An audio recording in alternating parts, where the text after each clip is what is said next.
It's Red Eye Radio. Gary McNamara and Eric Harley talk about everything from politics to social issues and news of the day.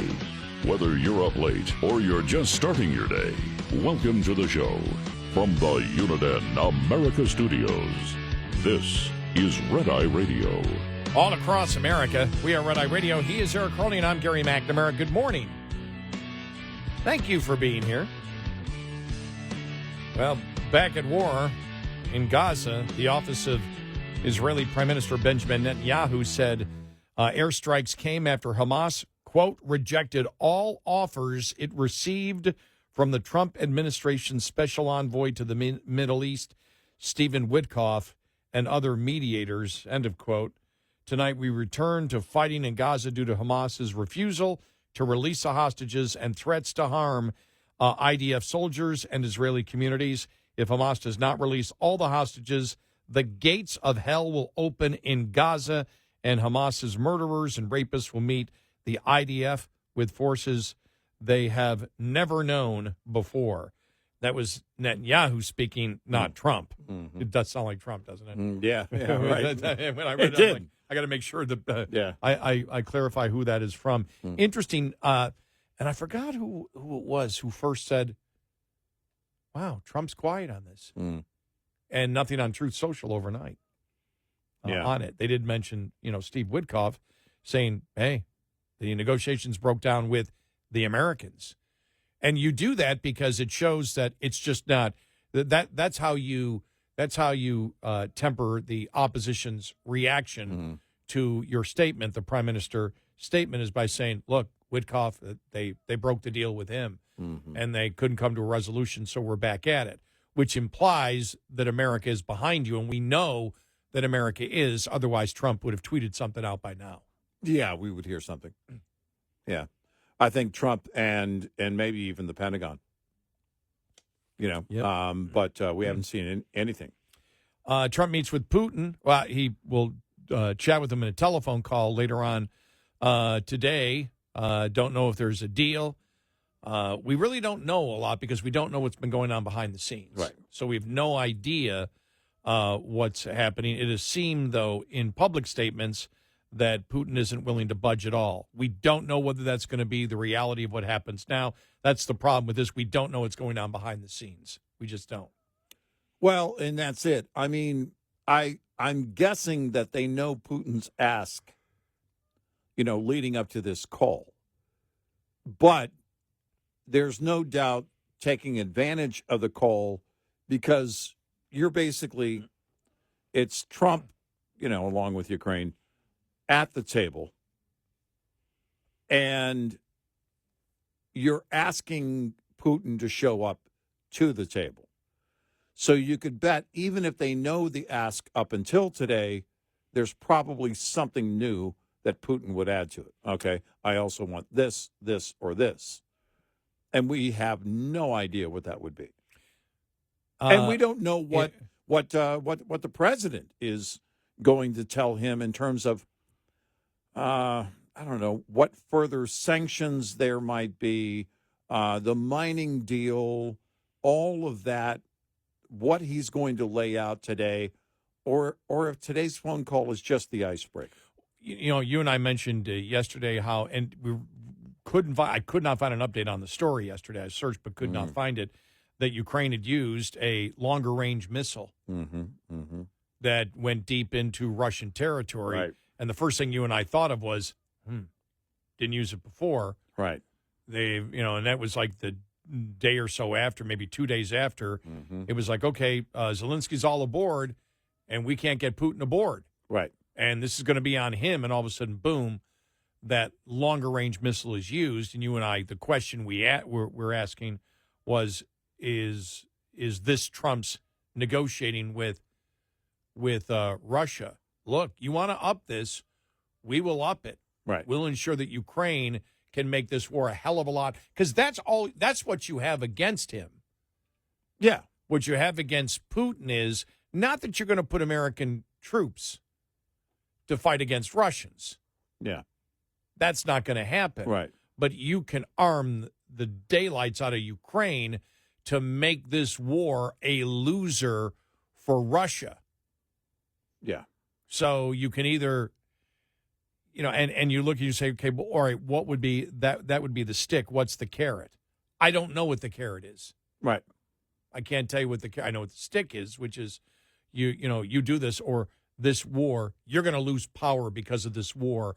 And now you're not going to say that publicly on the phone, Yeah. but you're going to lose power. That's the message you want to send. You're going to lose power. Right. It's all going to be gone for you because the CIA does know what the public opinion is in Russia right now. Oh, yeah, absolutely. And that's something that hasn't been working for Putin, I think, from the beginning or maybe near the beginning of this. And so because, look, you're talking about a massive effect on not just morale, but the economy, the infrastructure of Russia, and all of it. And that has to be a concern. The loss of life. I mean, I bet you. Sure. I bet you right now in Russia, in a very short period of time, that everybody knows somebody who's been hurt or killed. And that's the basis in Ukraine. That's the basis, I think, of the deepening or worsening morale issue is the fact that, as you said, there's probably you're related to or directly, indirectly, maybe related to somebody who has lost their life or has a family member who's lost their life as a result of this particular war, which is something that is new for this generation in Russia. Yeah, you're right. This isn't something they're used to. Yep. My wife and I met a couple of young Russians. We were actually at Lake Tahoe, and they were talking about moving here. She worked in the restaurant business. He worked actually at airports. And now they chose California to move to. But, they have to slowly assimilate. Go to socialist light, Right. Yeah. And I don't know why they started with socialist heavy of California, but right. Your goal is to get to socialist light. Yeah. I don't know why you go more communist than Putin would like, but they did. But they were very nice, and they were talking about they talked about the morale and that was early on, and so you think about now where we are and what with the loss of life, with the more and more a greater loss of life, and also probably the question of where does it end? We've been asking that question here in the States. Okay, this is an ongoing war. To what extent do we get involved? Do we fund it, or do we help Ukraine, or what do we do here? Because we don't want to get into the game of funding an ongoing war for years and years and years and years and years. And to what end? Is Ukraine really an ally? All of these questions that come up. Now, take that and put that in the perspective of Russians, but again, a generation now of Russians that have never experienced war, and they didn't feel like Ukraine was the enemy. Not only are they possibly losing loved ones or friends in the war that are Russian, but they see their neighbor Ukraine as just that, possibly even friends and family that live in Ukraine. And so they don't understand the entire purpose of this because they're not of the Cold War era. Some of them are, the older ones, but the younger generation, those that are, let's say 40-ish and younger, at least, they're looking at this saying, all right, we don't get it, and we're hearing all of these horrific stories, or we're losing loved ones. That kind of thing internally for Putin is a problem. To what degree does it motivate him?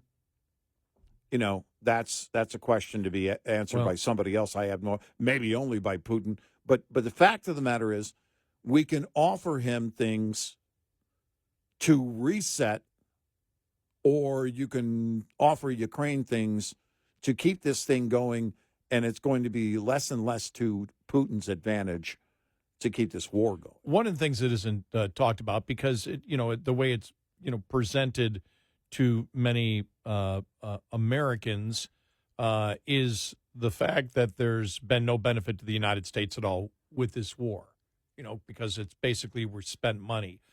Russia has been tremendously weakened by this war. Yeah. Putin has been weakened by this war.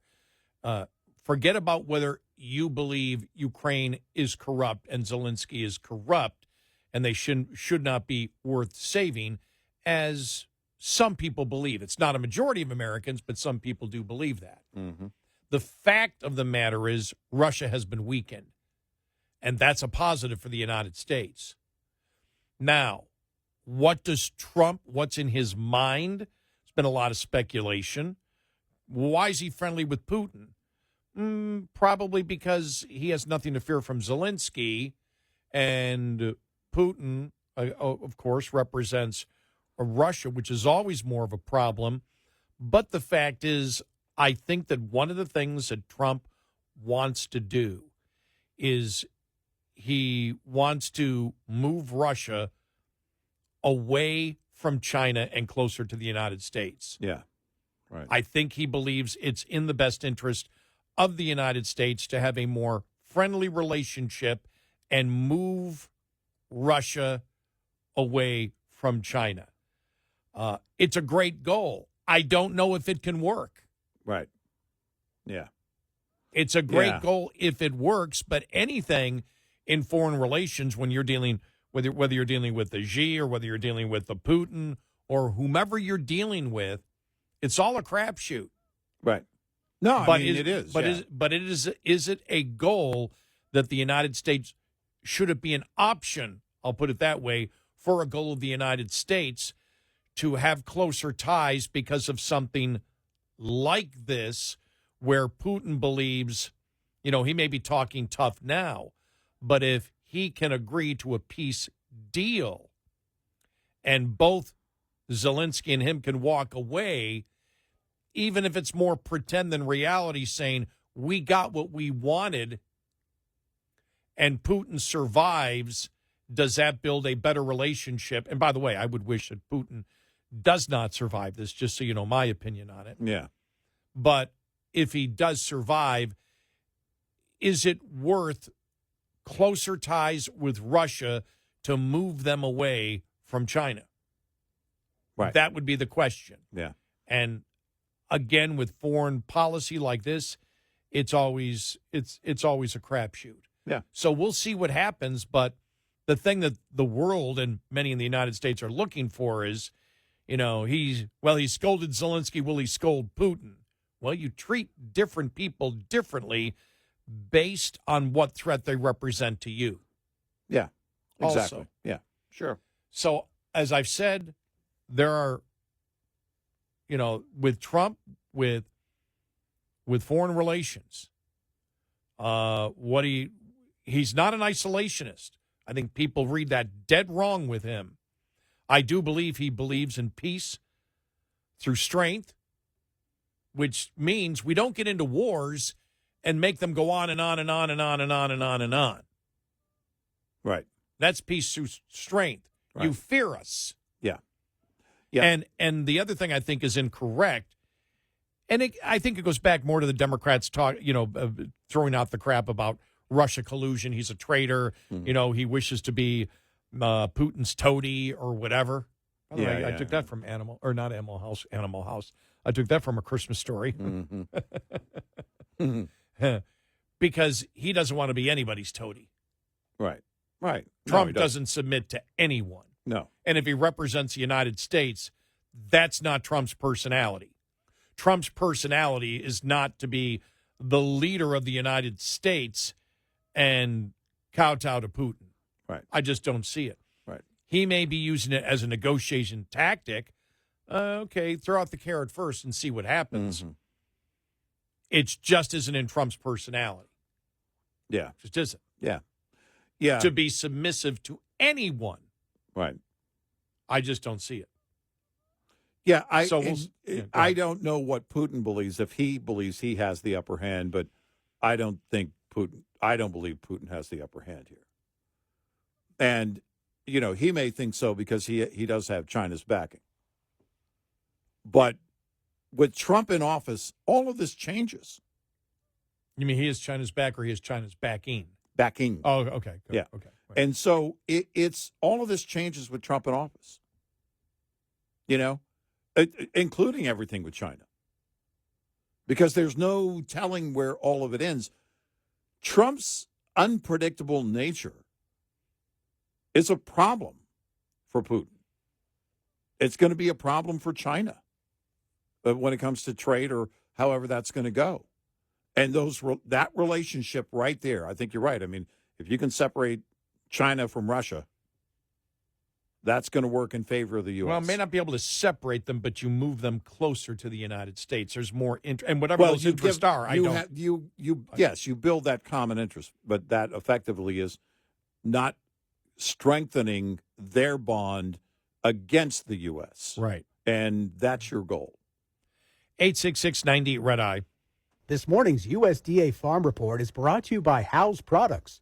Tested, trusted, guaranteed since 1920. National Agriculture Day Tuesday, part of National Ag Week, a celebration of American agriculture. And as Agriculture Secretary Brooke Rollins observes, National Ag Day, I think, is the opportunity to come together, to celebrate, to elevate, to honor what has truly made America the greatest country in the history of the world. It's farmers and ranchers, it's agricultural history and agrarian legacy. Ag Day is kind of the culmination of that. It's not just a look back, but for me, and perhaps more exciting, is it's a look forward and what we can do to help continue our farmers and our ranchers to achieve new heights of prosperity moving forward. Among the observations, a program at USDA headquarters featuring winners of the National Ag Day Video Essay Contest. First place this year was awarded to Tongvei Nguyen of Florida. Farmers today face major challenges, but innovation is changing the game. From AI-powered tractors to hydroponic farming, technology is shaping the future of food. I'm Rod Bain reporting for the U.S. Department of Agriculture in Washington, D.C.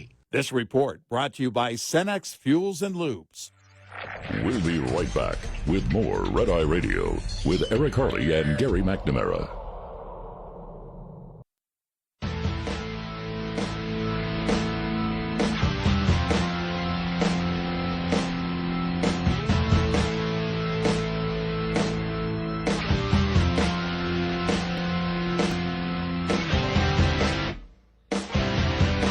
It's Red Eye Radio. He is Eric Harley, and I'm Gary McNamara. Welcome and good morning. So it'll be interesting to see what happens with Putin today. I'm really interested because I look at what he has done, and I look at the Abraham Accords, and I look at Israel, and the fact that he's saying nothing about Israel right now and letting them go ahead, which is what he said he would do. You think about him taking out the second in command of ISIS in Iraq.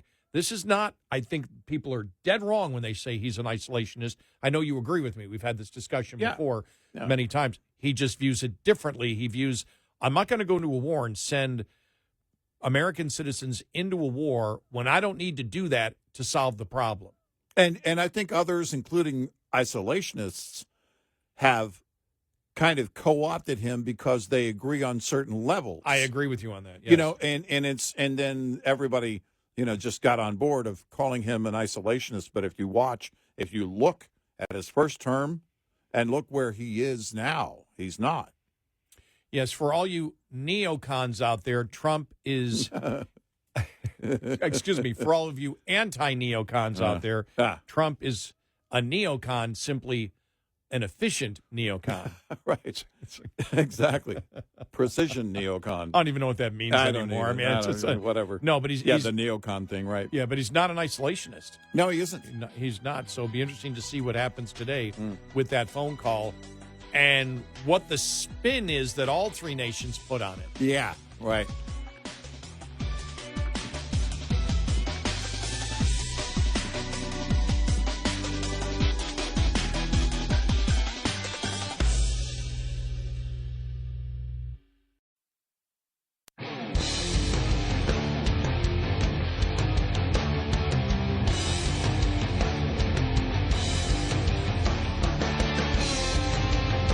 You're listening to Red Eye Radio from the Uniden America Studios.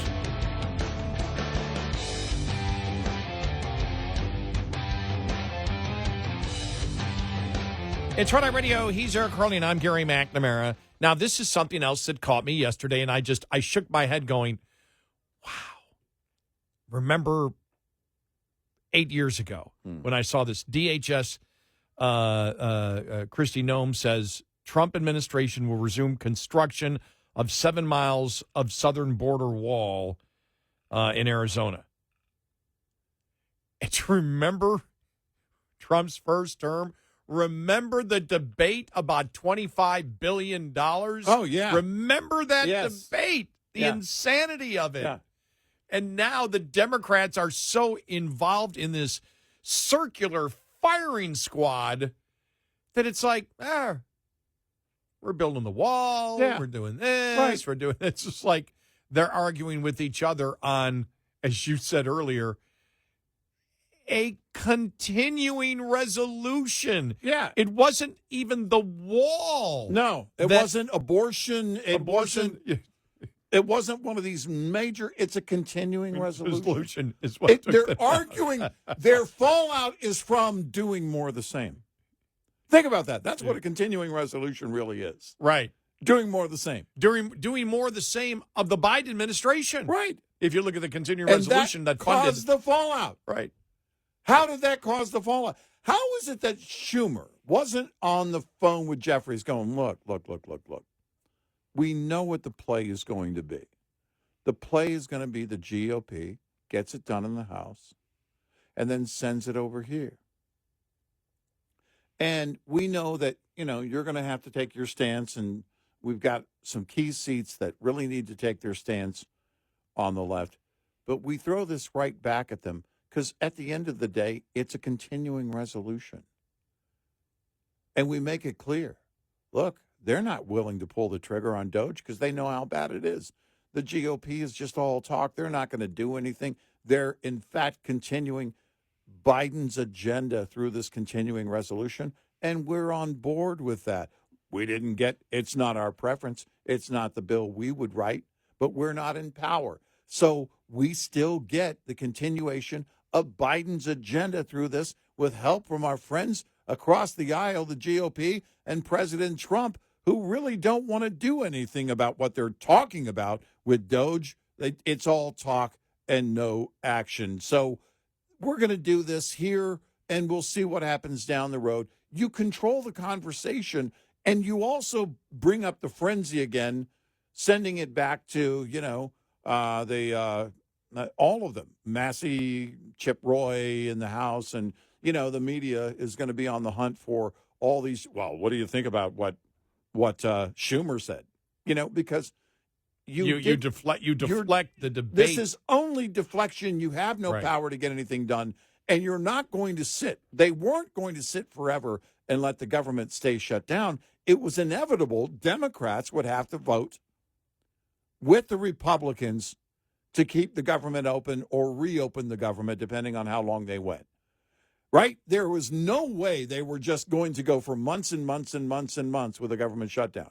Inevitably, it was always going to be the case. So if you're Schumer, and you know that going in, and Jeffries knows that, look, we all take our positions here, but it will be this. And we're not going to have a fallout over doing more of the same. Do you think the problem came from the fact that Schumer never gave a clue a month before? Look, here's what's going to happen with the continuing resolution. That it was Schumer saying no, and then 24 hours later changing his mind.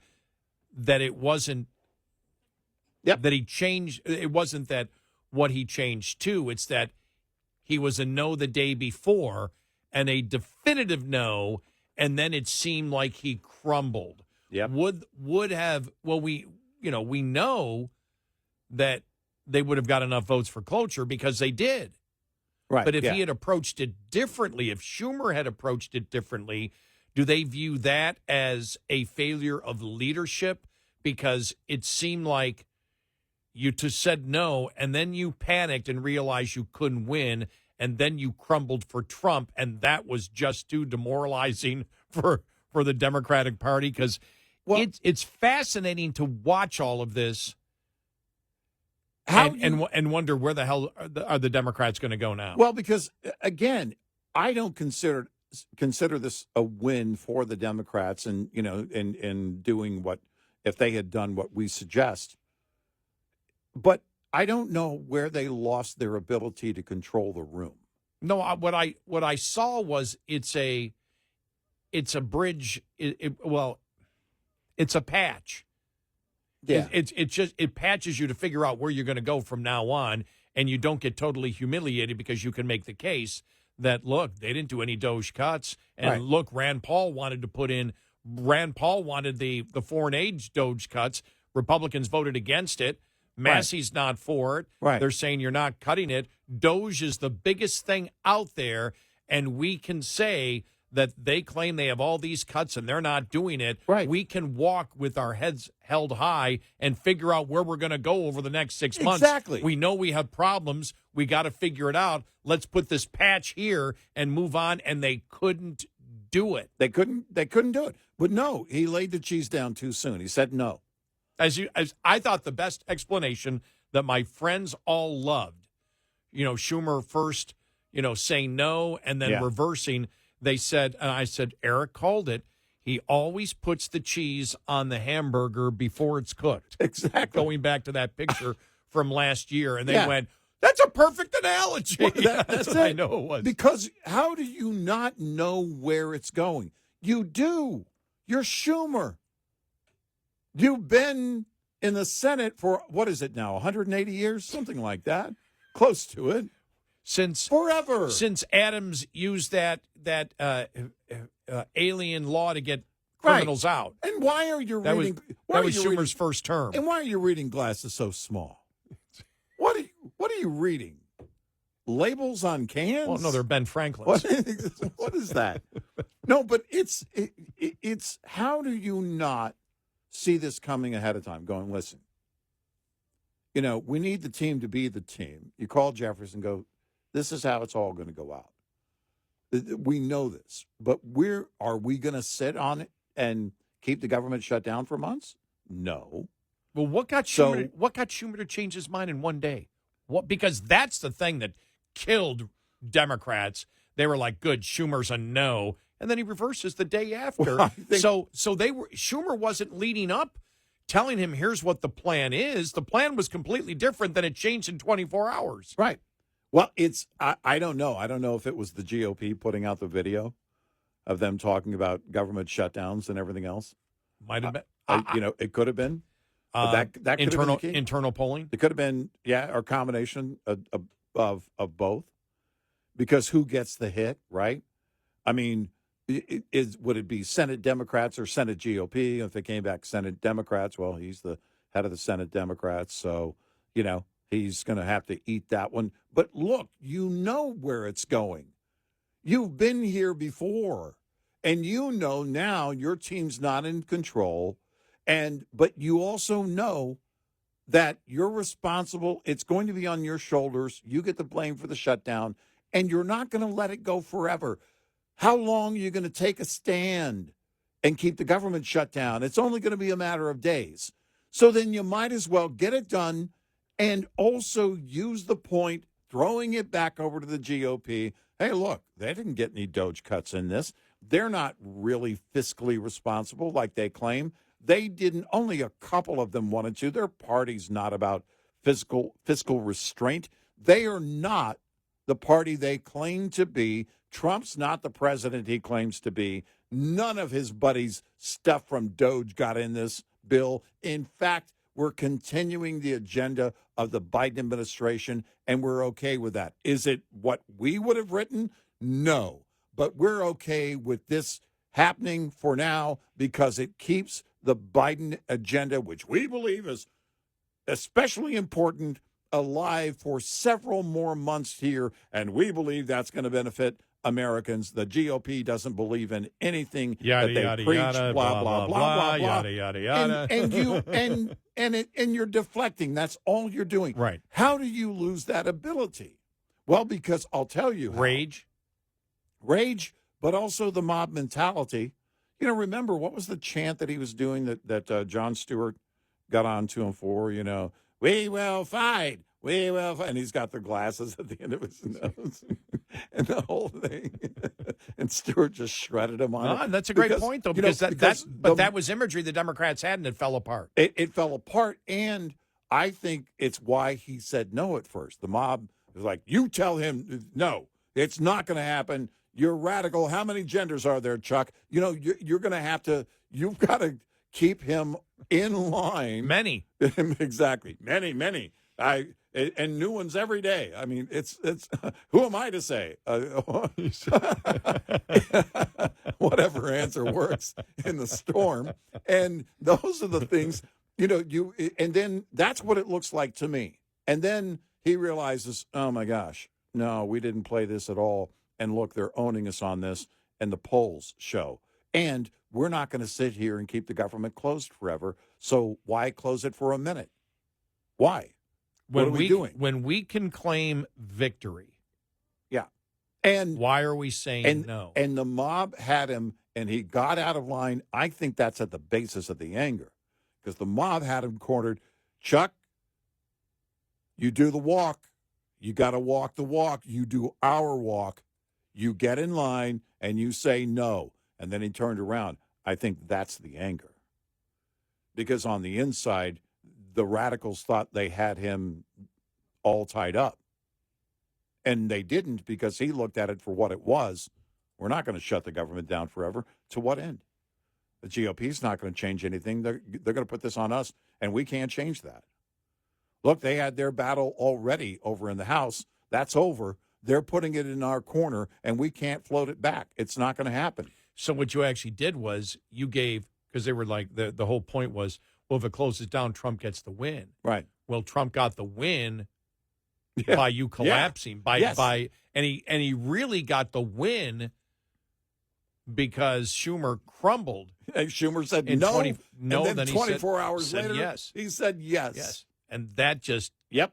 Not only did Trump get the win, that has completely demoralized and infuriated the far left. Yep. Where now they're just... Because they thought they had Chuck under control, and then he flipped. You know what they are? Remember the Star Trek alien that was just pure rage? It was like a gaseous form that just came through, and it made everybody furious and fight with each other. I'm like, that's the Democratic Party, that gaseous alien that came in and invaded Captain Kirk's Star Trek and made everybody really just ticked off. They were completely emotional basket cases, nightmares, violence, kill each other. That's what it was. Right. Exactly. And that's what they are. They're just, right now, the Democratic Party is just rage. Right. There's not even a purpose except rage. Right. And anger.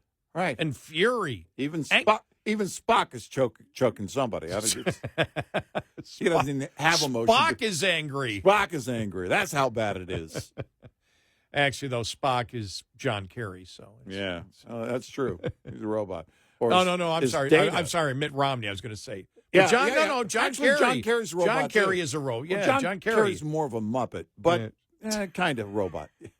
He's totally a Muppet, isn't he? Look at the face. That's a Muppet. He's one of the two old guys. That's a Jim Henson creation. 866-90 Red Eye. Coming up, more with Gary McNamara and Eric Harley. It's Red Eye Radio. Listen to Red Eye Radio wherever you are with the Red Eye Radio app. Available on Android and iPhone. Download it now from the App Store or by visiting us at RedEyeRadioshow.com.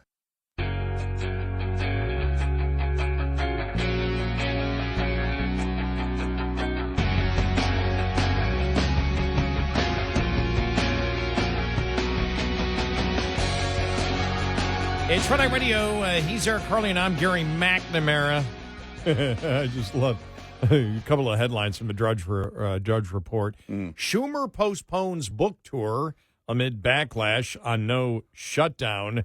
He should have thought of that first. Exactly. Right. And the next headline, Newsom favorability plummets after accused of pandering to MAGA. Oh, we man. thought that was going to happen. We said it from the beginning. This is a bad idea. Right. And the left isn't going to look upon you being very friendly and chatting with Charlie Kirk and Steve Bannon. No. They're just not good. Or Michael Savage. Right.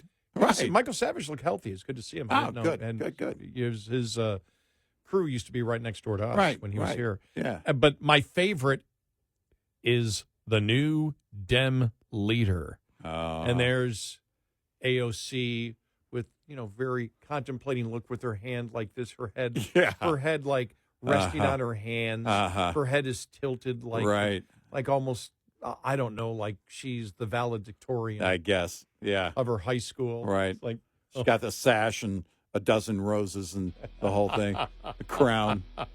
Yeah, she's been anointed. Yes. Yeah. the next anointing. Yeah. She's been annoying. But anointments don't last too long. No, they don't. For Democrats. No, we Harris learned figured that one out. Exactly.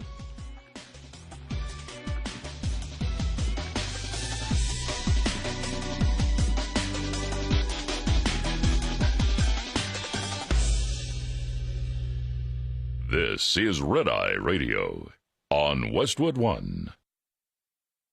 This morning's Farm Agri